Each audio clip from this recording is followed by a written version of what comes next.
Boa noite, amigos do Sobrenatural. Sejam bem-vindos a mais uma descida ao fundo do mistério. Hoje vamos falar sobre uma gravação que jamais deveria ter sido ouvida.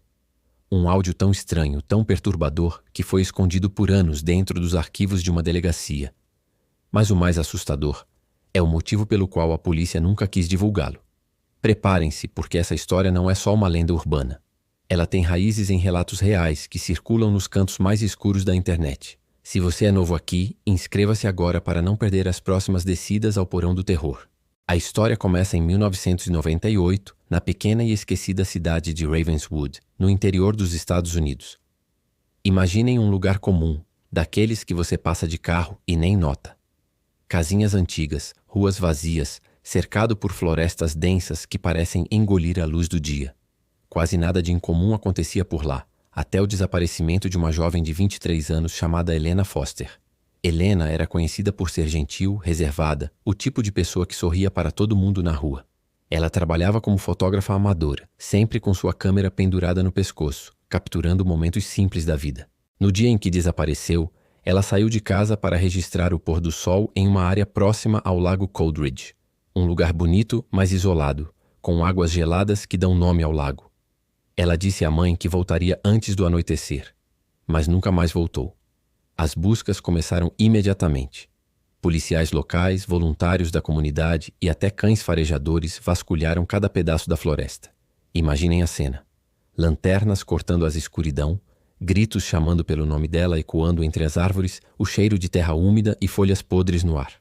Por 4 dias inteiros. Nada foi encontrado. Nenhuma pegada, nenhuma peça de roupa. Nada que indicasse o que havia acontecido. A família de Helena estava devastada, a cidade em pânico. Afinal, em um lugar pequeno como esse, todo mundo se conhece. E um desaparecimento assim abala tudo. Até que, na manhã do 5º dia, um dos agentes, vamos chamá-lo de oficial Thompson para preservar anonimato, encontrou algo parcialmente enterrado na lama à beira do lago. Um gravador de fita cassete, antigo, enferrujado pelo tempo e pela umidade, mas ainda funcionando.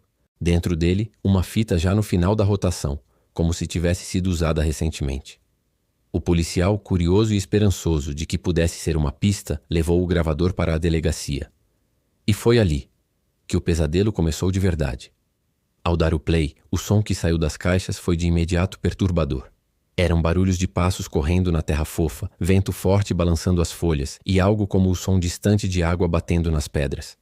A princípio, parecia apenas uma gravação ambiente, algo que Helena poderia ter feito para capturar sons da natureza para suas fotos.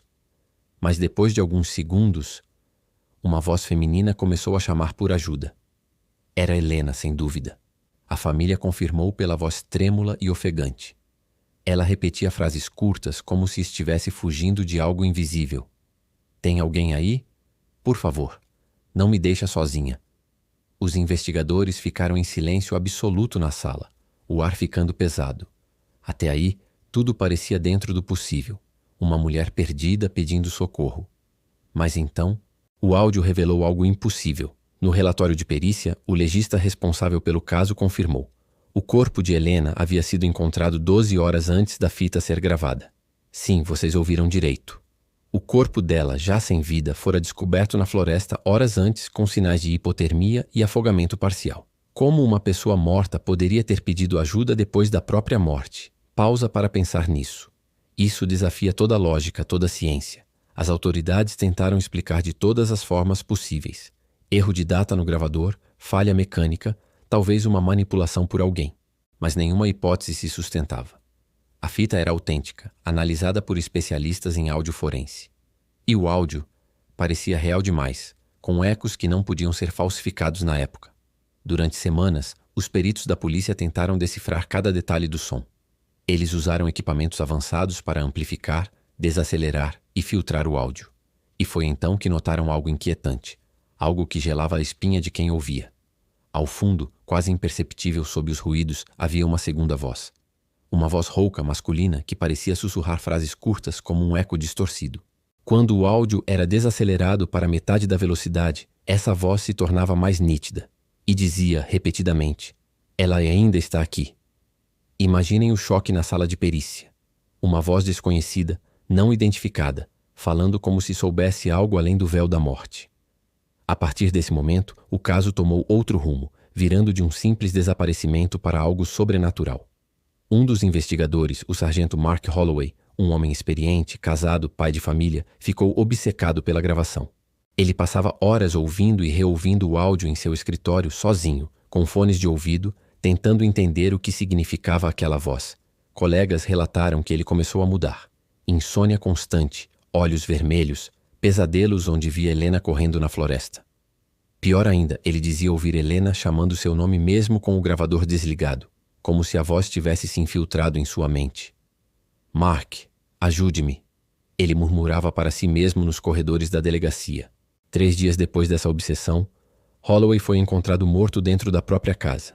A causa oficial, suicídio por enforcamento. Mas o mais estranho é que ao lado de seu corpo estava o mesmo gravador, ligado e com uma nova fita dentro, como se ele tivesse gravado algo no último momento. Na gravação deixada por ele, o som era semelhante. Ruídos de vento, passos distantes e novamente aquela voz feminina. Mas agora ela dizia outra coisa, algo pessoal e arrepiante. Você devia ter me deixado lá. Como se Helena estivesse respondendo a ele do além. A fita foi imediatamente lacrada e arquivada em um cofre seguro. Nenhum repórter teve acesso. A polícia alegou questões de privacidade. Nenhum investigador quis continuar o caso e a delegacia de Ravenswood aos poucos deixou de existir, fechando portas em 2002 por falta de fundos.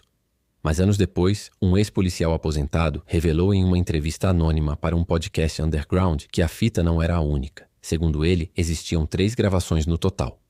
A primeira era de Helena capturando seu último momento. A segunda de Holloway, como um eco da primeira. E a terceira, ninguém sabia quem havia feito. O áudio teria sido encontrado misteriosamente dentro de uma caixa de provas, sem etiqueta, e com uma voz distorcida, masculina, repetindo em tom baixo e ameaçador. Agora é a sua vez de ouvir.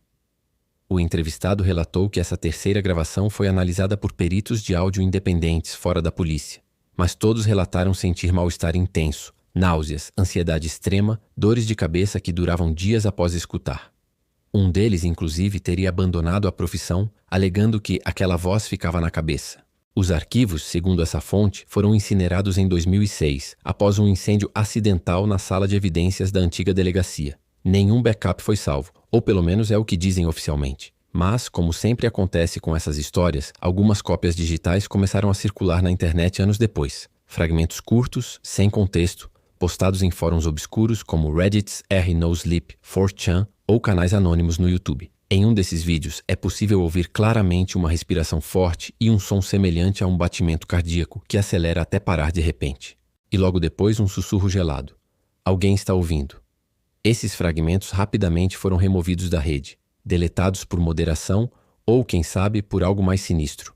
Mas usuários afirmam que, ao reproduzir o áudio, o ambiente ao redor ficava estranho. Relatos descrevem chiados vindo dos fones mesmo sem volume, vozes ao fundo que não estavam na gravação original e até interferências elétricas em aparelhos próximos, como luzes piscando ou TVs ligando sozinhas. Alguns acreditam que as fitas carregam algo além do som, uma espécie de energia residual, talvez uma maldição ou entidade presa no áudio, capaz de afetar quem escuta. Teorias online falam de áudios amaldiçoados, semelhantes, como o da boneca falante ou o chamado do abismo, onde ouvir até o fim atrai presenças indesejadas. Hoje, ninguém sabe onde está a gravação original. Alguns dizem que foi levada por um agente do FBI para estudos paranormais. Outros acreditam que está trancada em algum cofre particular, vendida no mercado negro para colecionadores de itens assombrados. Mas há também quem diga que ela nunca deixou Ravenswood, que a fita ainda está lá, enterrada na floresta ou escondida na velha delegacia abandonada, esperando ser ouvida novamente. E há um último detalhe que poucos conhecem. No relatório policial final, arquivado antes do incêndio, há uma observação escrita à mão pelo sargento Holloway, tremida como se ele estivesse com medo. Se você ouvir até o fim, ela vai te responder. E é aqui que a história se torna pessoal. Porque, segundo relatos recentes em fóruns e comentários de vídeos semelhantes, quem tenta reproduzir cópias dessa gravação costuma relatar o mesmo padrão aterrorizante. Primeiro vem o ruído do vento, calmo mas opressivo. Depois, a voz de uma mulher pedindo ajuda. E, em seguida, uma terceira voz chamando o nome de quem escuta. O seu nome. como se a fita se adaptasse, como se soubesse quem está do outro lado. Você ouviria até o final? Ou apertaria o stop antes que fosse tarde demais? Porque se essa história for real, talvez a gravação não esteja chamando por ajuda. Talvez ela esteja procurando um novo ouvinte, alguém como você. Se gostou da história, inscreva-se e desça mais um degrau comigo no porão do sobrenatural. Deixe seu like se isso te deu arrepios e comente abaixo: eu não ouviria essa fita. Ou já ouvi algo parecido. No próximo vídeo falamos sobre outra lenda urbana: o espelho que reflete almas presas. Até lá, durmam com a luz acesa. Boa noite, ou o que resta dela.